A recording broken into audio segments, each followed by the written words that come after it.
evening, ladies and gentlemen, and welcome to the Mahoning DriveIn Theater, the largest single-screen drive-in in the United States. We're certainly glad you could be with us this evening, and don't forget the concession stand is open with all kinds of great things to eat and drink.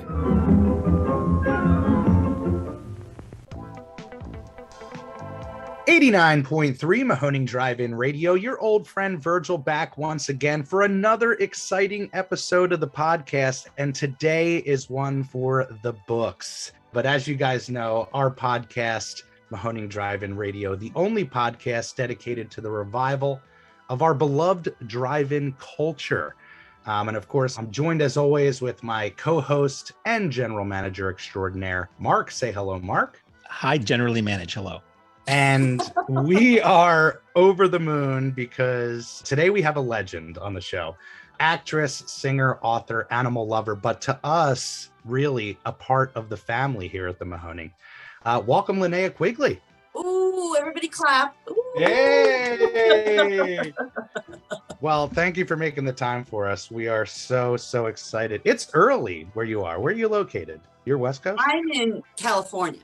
Yeah. So it's early, but I get up at like 6 o'clock because of all the animals. So right. It's not early. It's like I'm already tired. Immediately. Yes.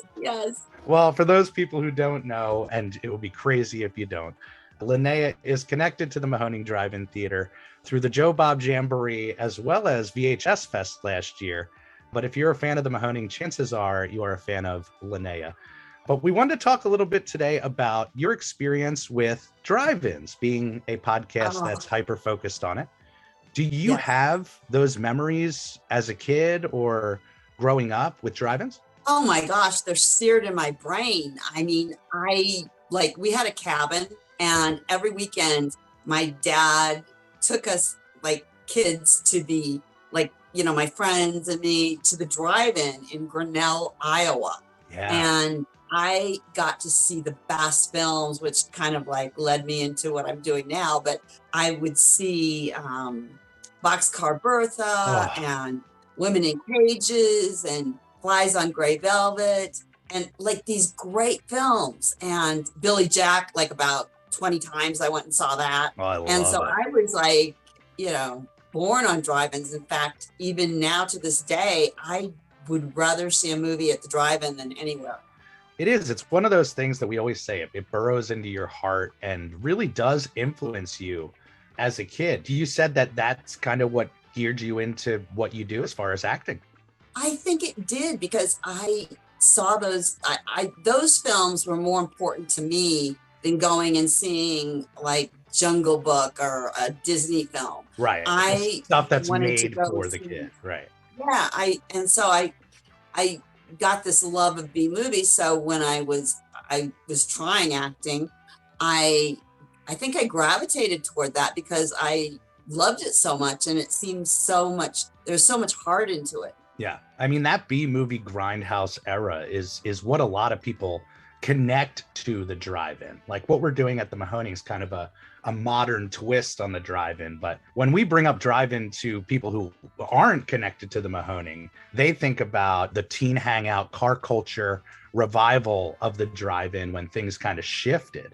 And it sounds like that's when you got your early deep dish, which naturally will influence anybody who's seen those titles. And everybody was jealous about the kids that had a house that was like at the, where they could see from their house. That was my dream forever. Oh my God. I know, wasn't it? Weird? So you could just sit in your backyard and watch it, sit on your roof. Yes. That was like the dream house.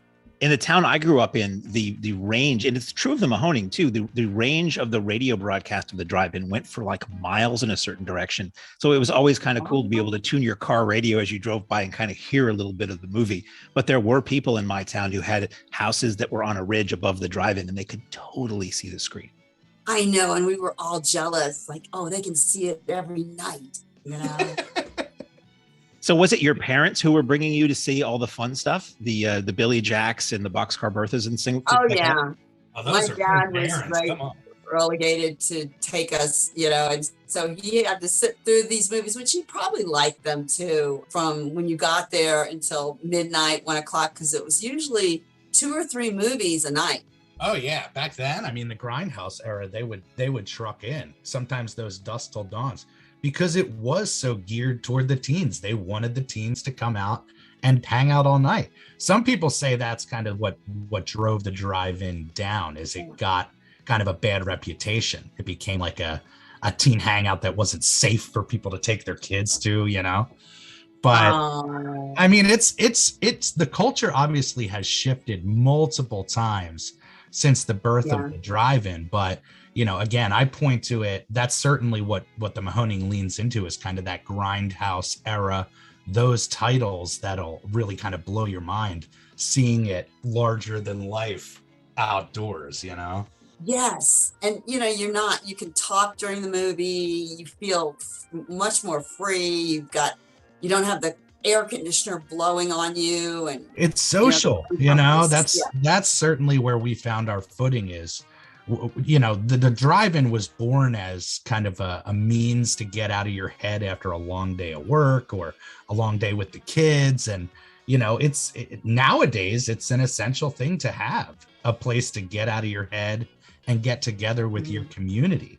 Do we have anything like that that's, so kind of connected besides kind of ball games and music, but even and that Starbucks together. Yeah, exactly. It's like, it's not exactly that great. Yeah. Yeah. Those one-on-one experiences. We talk about the indoor movie theater experience now, and how kind of sterile it is that you're really renting a seat, and you're lucky to have a hello and goodbye conversation with somebody at the concession lobby. But drive-in is something totally different. Yeah, and if you talk, people give you bad looks, and it's or if your phone goes off, or, people are so judgmental in a movie theater.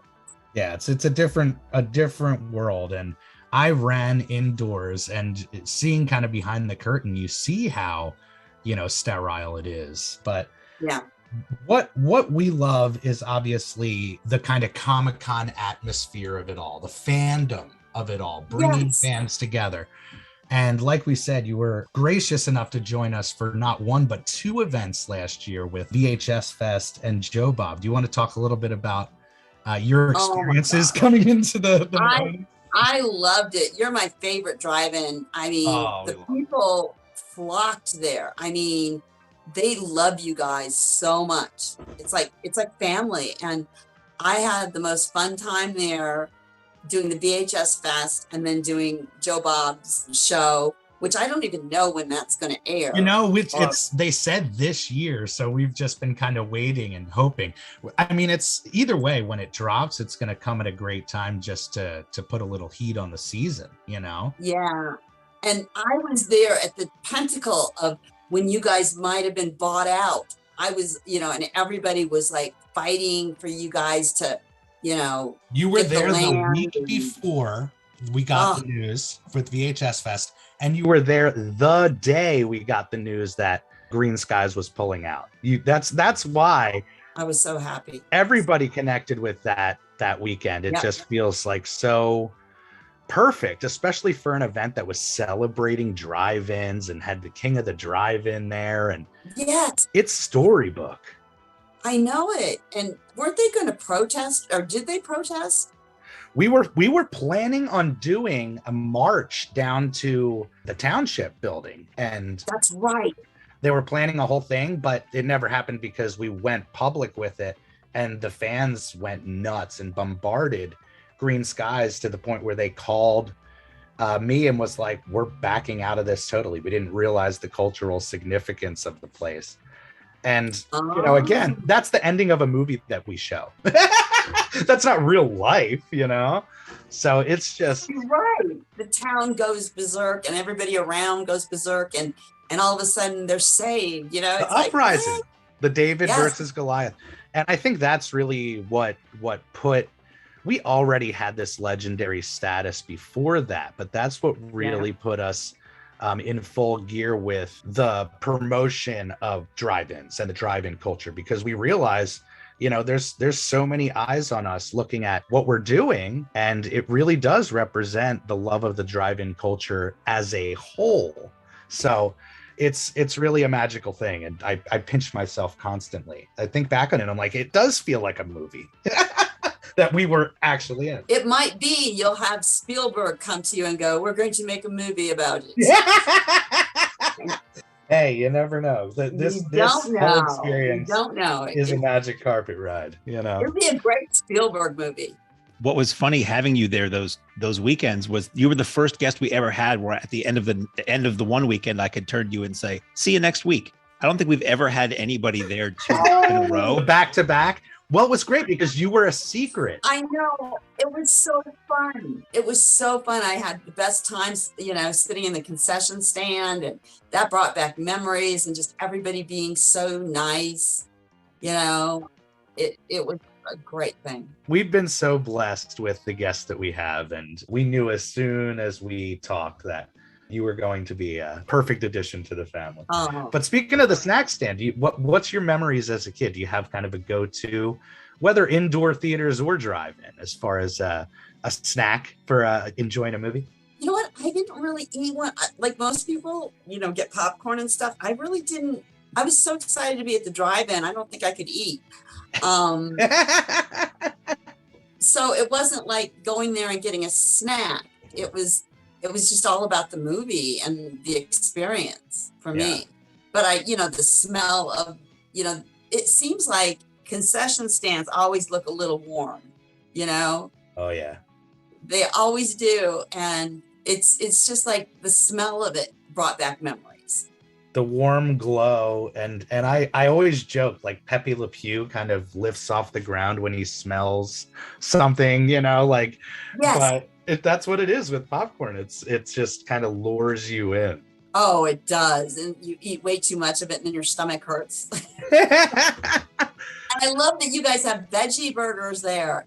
Oh my God, it's so good. Perfect move, you know. It's funny, the way we've got vegan veggie options, and we've had them for the last few years. And the way it started was with a wrestling event. The wrestlers requested a vegan menu, and we were like, sure, we can do that. And it became so popular. People thank us often for having those options. And our attitude is, why exclude anybody? You know, we're here for everybody. Oh yeah. But of all the groups that you would think who would demand or ask politely for vegan options, Gigantic Wrestlers was probably not the first on my list. That is so funny, because you imagine them eating a ton of meat and stuff like that. You know, milkshakes and meat or something. Totally. I don't know. Do you remember the name of any of the drive-ins you went to in your youth or even beyond that? Well, let's see. Yeah, it was the Grinnell Drive-In in Grinnell, Iowa. And, oh God, I'm trying to think of some of the others because I went to so many. But that was a staple. Always went there. And then went to, what was the one in Van Nuys? Van Nuys Drive-In. Okay, that made it easy. The Van Nuys Drive-In, which I guess isn't there anymore? I don't think so. I don't think so either. I think they have one out like by Riverside or something like that. Another Mission Tiki. I'm not sure of too many of the names out there. I know there's still right. But it was so sad because drive-ins were on the way out. And you stuck in there, and they're so popular now. It's nostalgia built in. It's such a strange thing how nostalgia has taken a turn where it's become marketable even for Hollywood.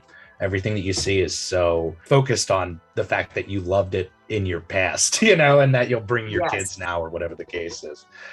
But have you ever seen, well, obviously at the Mahoning you have, but have you ever seen your own movies at the drive-in? I actually, at the Van Nuys Drive-In, I went with my husband then, Steve Johnson, to go see Night of the Demons, because for some reason I hadn't seen the premiere. I don't know. I don't know why I wasn't there or what happened or what, but I went, and it was like so funny because, you know, the drive-in screens are so huge, and I'm watching it, and the first thing you see of me is my butt on the screen. And I like almost died. I was like, oh no. There it is, larger than life for the world to see. I forgot that, you know, because you shoot out of order. I forgot that was my first scene in the movie.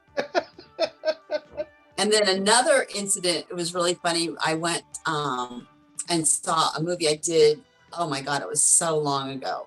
Summer camp, I saw at a drive-in. Yes. So it was fun. I think that, maybe more than any guest that we've had, you kind of are the perfect drive-in fare as far as your career goes. We could really go through the catalog, and so many of your titles have graced our screen. Yay. If we can, let's talk about the career. How did you get into acting? Like, what was that decision and that move? It wasn't really a decision. It was like a challenge. I just thought, okay, I'm so shy. I'm going to try to do this. These two girls convinced me to go with them to an audition. And it was just like I was a double stand-in for somebody on some movie with Jack Palance. Yes. He was in it, and Saxon, who was like a big drive-in person. God, yeah.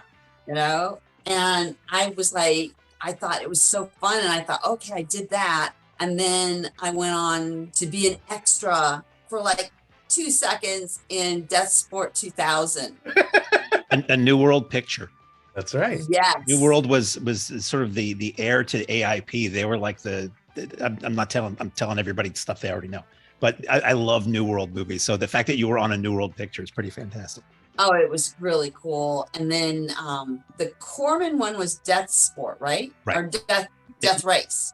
Death Race 2000, he produced, and then the sort of a follow-up with David Carradine was Death Sport. Right. Motorcycles? I was in that for 2 seconds too. And I think that was my first, besides the other one, really extra, being on a set. And I remember it being so cheap. It was like, it was supposed to be a spaceship, and it was like all styrofoam and painted. And I thought, oh, this is like not like what I imagined. Have to see behind the curtain.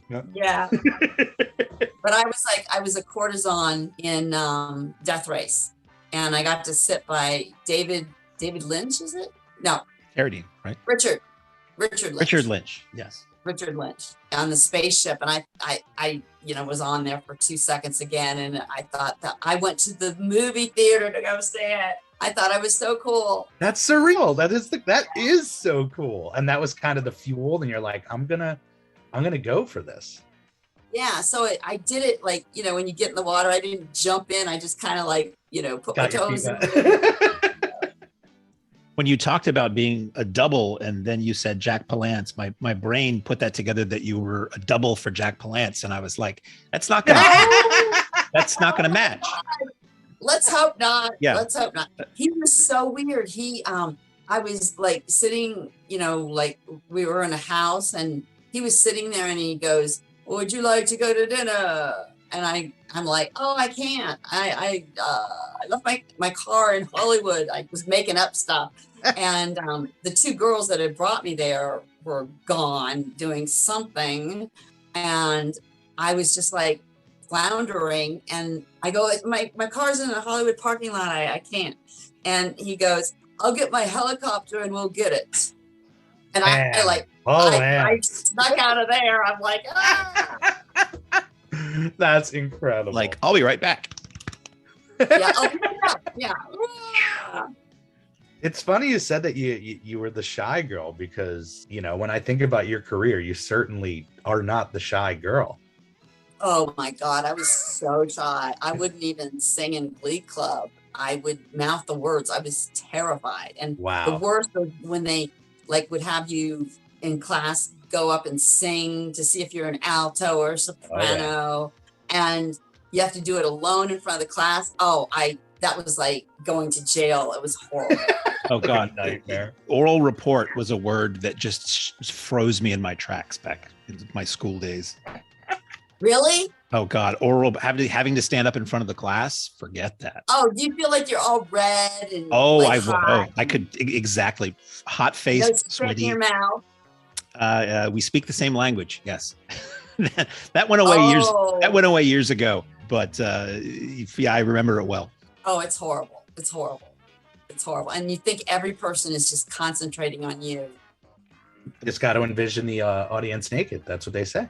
I know, but then you got to remember what you're going to say. It's hard. With your never-ending lineup in your career, what is the movie that people come up and are constantly hitting you up for? Probably, oh, it's a toss-up. Some people love Return of the Living Dead. Some people love Night of the Demons. And then the obscure ones like Hollywood Chainsaw Hookers, Sorority Babes, and Rainbow Bolorama. So those are the 4 that I mainly get, but I would say Return of the Living Dead and then a close second, Night of the Demons. I have a great story for Return of the Living Dead. We played it year 1 for our Zombie Fest. I think it was year 1, maybe year 2. But wow, my daughter, Zoe, at the time was, I think, 9. And, you know, we're hanging out on the lot. She's helping out in the stand. And she comes out at the perfect timing to see you in all your glory. Oh, my God. And it was like the perfect drive-in moment, you know, and drive-in memory, because we laugh about that at holidays.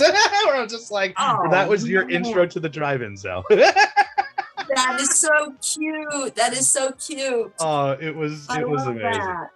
That's a great name she has too. I love it. Oh yeah. But, you know, that's obviously what our whole push is as much as we are known as kind of the horror drive-in, the grindhouse drive-in, we do still want to have that element of the family fare for, you know, situations like that where people can kind of pass it on to the youngsters, you know. That's really how the Mahoning's going to stay alive, is kind of playing into the younger audience and a family audience. Yeah, that's very true. What was the name of the movie that was showing there too, that you had the guy there that is a rapper kind of with blonde hair? That was a rapper? Well, he's kind of a rapper. He makes songs and stuff. Oh, are you talking about Asbestos Felt? That's it. He was in not Savage Harvest. He was in... Because I did a movie with him where he was rapping and stuff like that. And I just, he's so funny. He's so Killing funny. Spree. That's what he... That's it. That's it. Killing Spree. I probably saw that. He is a trip, and he is a party. He was a party at that event, man. Oh my. We had a great time. Oh, good. Even with the flood. Yeah. Oh my gosh. Yeah, I knew it was going to You got to experience every element. Those you 2 got weekends. Rain, I think both insane rain both weekends. You had the heat, you had the flood. I don't know if there were locusts. You had like everything those 2 weeks. You got to see the best and worst our environment has to offer. Blew everybody's pictures and stuff. Oh my God. It was mayhem. But I say it, you know, that adds to the event. There are people who will be talking about that again forever. And the thing we put out to Joe Bob when we were planning his event is, let's make this like Woodstock. And literally day 1, people turned into mud people. You are right. It was perfect, you know?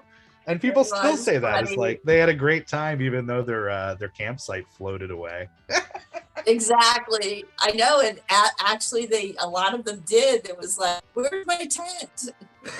And I love that people stay in tents there. It's like so cool. Oh yeah, that adds to the community feel. You know, when you can literally spend a weekend with your community and become neighbors with people, it's amazing. We've had people meet and get married and now have kids on the lot. It's incredible. Oh my God. I mean, they don't actually give birth on the lot. That we know of. That might be a selling point. Not yet. Visit our birthing tent. But they do. We see these people meet and grow, and they keep coming back, and the kids are older, and the kids are talking. The kids are asking for jobs. It's pretty amazing. Oh my gosh, that is like cool. That's really cool. You probably don't know this about me, Linnea, but I grew up on a stage. I'm a singer, and I have been in many bands as a lead singer. Never played an instrument, but have always been pushing for the lead in my voice. And can we talk about your experience on stage in bands? Because sure. You were there with the punk scene in the 80s and had your whole thing. So can you let people know like what your involvement was there? Well, I had a band called the Skirts. In fact, I've been talking to the bass player a lot. I'll tell you in a minute why. We would rehearse underneath the Pussycat Theater on Hollywood Boulevard, where they were constantly showing Deep Throat or something. You know, It was like crazy. And we would have people like Darby from the Germs come and, you know, interrupt us or try to break our instruments. And luckily we would like, you know, we had a door. So we'd like, everybody would get word, Darby's coming. So we'd like close the door and put our bodies against it. And it was like, we had the Go-Go's on one side and they were very punk. They were like, we love playing with razor blades, you know, and it, you know, Belinda was on heroin. And it was like crazy. And then the motels were on another side of us. And one time this girl was a prostitute. She was walking Hollywood Boulevard and this guy picked her up who had glasses and was overweight and just kind of like naive. And she came rolling down the stairs because we were in the basement, you know, literally rolling down the stairs and pouring fishnets and everything. And he was looking for her and he's like, is my girlfriend down there? Oh my God. Talk about a scene. It was great. We had, there was a guy that was like a local kind of like thing. And his name was Spaz Attack. And he would, you know, do these spazzy dances at all the punk places. Yeah. So it was a really great experience. I have so many experiences with that. I love it. And Haiti, the bass player, who's great. I played guitar and sang, and we both wrote. And we had a drummer, three of us, guitar, bass, and drums. Yeah. And she just rescued my rescue dog 2 days ago in Fort Lauderdale, Florida. Oh, wow. And I am so grateful for her because my ex died. And this is like a horror movie. The dog was in there with his dead body for at least 2 or 3 weeks. Oh my God. And I guess he was a loner and everything. Yeah. And so but nobody knew it was a condo. I think they would know. Yeah.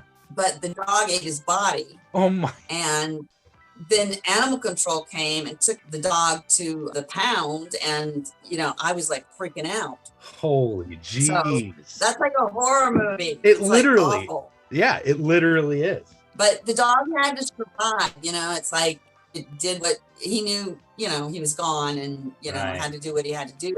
The main thing is it has a happy ending, even though the other part's not good. Yeah. And you do a lot of work with dog and animal rescue these days. Yes. I wanted to Yes. give you a chance to talk a bit about that because I know it's very important to you and we love dogs as well. Yeah, there's dogs at the drive-in. I love it. Yes. That's right. Bring your puppies. And then a lot of nice ones. Well, what is your involvement? I have a bunch of dogs and cats and goats here. I've got 14 dogs now, 4 cats, and 2 goats. And I just got a puppy that had a broken leg, so I'm nursing it, and I've got to take it back to get it resplinted. Oh, And I don't know how the puppy's paw, but it's only like 6 weeks old now. It's very young. yeah. So you house the puppies back to Yeah. health and then find them homes? Yes. That's incredible. But a lot of them, you know, like have neurological problems, and some of them don't get placed. So Yeah. that's why I have a lot. You know, like I have to go to the neurologist an hour and a half away next week with one of my dogs that has a neurological problem. God. Nothing bad. It's just a checkup. Yeah. You're a saint, Linnea. Saint Linnea. Saint Linnea. I love that. Maybe that's my name. It's beautiful. And that's the thing. I think your heart really shines, and I see it at the tables. I saw men and women melt in front of you, and you just really have this this brightness and light that really draws people to the table. And there's a lot of people who have had bad experiences at Comic-Cons and with, you know, Oh. talent, and that sticks with them forever. I've had that too. Yeah. Like, what's your approach with going in and meeting fans and doing these fan events? I take it it's become a pretty regular thing. Other by this love of, you know, B movies and drive-ins and, you know, growing up with it, sneaking in when you're not supposed to, watching, you know, and then not being able to sleep, and Yeah. you know, your parents going, "No, you shouldn't have watched that film." But it's like I feel like they're family. It's not like I'm going and signing for something I'm not loving, Right. like, oh, opera or something like that. It's like, I'm in my realm. Yeah, when I I'm guess it reading really something. helps that you have such an amazing body of work, and people go so insane for not just you, but the titles. They become really part of the horror lexicon and beyond. It's amazing. I mean, even the people that can say sorority babes in the slime ball bolorama and remember that, that's amazing. Did you ever think you'd be talking about that this many years later? And Oh, no, not at all. No, I thought the movies would just, come and you're doing them. You think, well, it's either going to be a flop or okay, it'll right, be but hearing gone type of thing. yeah. But the And fact that it lives on. Yes, just like Yeah. the Rocky Horror Picture Show is like everybody knows that film. Yeah, it still plays in theaters regularly. It's wild. That's what we love being a revival theater is. We can shine a light on titles that might not have that big shine like Rocky Horror that people can experience in a theater if they want to. Yes. Sometimes when we're showing these movies, not to mention the 35 millimeter angle, it's to see it on a big screen is like going back in time, and sometimes once in a lifetime. That is so cool. That is so cool that you can do that. And I mean, there were so many people there. It was like amazing. I was like shocked. I mean, to get into the drive-in, there were cars and cars and cars and lines of cars. It's like the old days. Yeah. Yes, and I got to see my name on the marquee. Oh, That was of course, cool. of course. Yeah. Yeah, Like, it was whoa. incredible. And, I'll say it till I'm blue in the face. We can't thank you enough for all that you gave us on those 2 weekends, but obviously beyond. Is there anything that you're working on now that you want to let the folks know, or where they can find you on the social medias and all that stuff? Oh, yeah. Linnea Quigley on Instagram. And my website is linnea-quigley.com. And the Moulin Rouge Rescue is on there and everything I'm doing. I got to work with one of the guys, Ian, who came out to the drive-in just like 4 months ago in Detroit. And that was fun. Yeah. We did a movie. I think it's called Movie Theater Massacre. I'm not sure if they'll use that title. Yeah. But he was really great. He was a great director and was really, really nice. Oh, that's amazing. And I met him at the drive-in. The connections. Yes. That's I'm what it's all about. connected, man. I'm connected. And then I'm working on another book, more of a really tell-all book. And I've got my 2 books out right now that like 20 years later, they were found in Denver, Colorado. So I'm Screaming as Fast as I Can, and the Bio and Chainsaw book, Linnea Quigley Bio and Chainsaw book. Are those the ones that you found and you were selling on the website? Yes. I had seen a post about that. How crazy is that? You literally unearthed them. It's nuts. I mean, I had gone there for some show and left them there and then forgot. And luckily somebody stored them in storage. Wow. That's insane. I know. I feel like King Tut, when King Tut, they unearthed it. It's like, whoa. Oh, literally as you open the box. And then it broke my internet because it wasn't set up to handle a lot of people coming on at once. And I didn't know people would really want the box. Oh, God. The rabid collectors, if they can get their hands on them. Yeah, it's amazing. So you're working on a new book. You're still out there working on new projects. You can find you on all the social medias, all that good stuff. Going to shows. Last year, I had the best time. They did a roast in Louisville. Yeah. And it was so funny. I mean, of you? Clips. Yes. Oh my gosh, that's incredible. I was a little embarrassed because they were showing clips. Of course. When I was like 18 or something, and I'm like, being crazy in these obscure movies like Audition and a Charlie Band film. And it was like, oh my God. That's incredible. Blast from the past. Fun. The gore comedy. Yeah. Well, we love you so much. We can't wait to have you back to the theater. We're going to figure it out. Maybe not this season, but certainly for next season, we're going to make something. Oh, good. Yeah. Good. I'll bring my tent.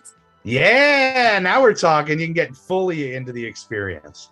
But yeah, Yes. we'll make like Linneathon or Quigley Fest or something. Okay. Okay. I love that. A lot of meat on that bone. We love it. Yes. Mark, anything else for Linnea before we let her go? Just my undying thanks for supporting us, for talking with us today, and for being a fellow drive-in fan. Well, I will toast you to the drive-in forever. Cheers to that. Cheers. Yes. Love it.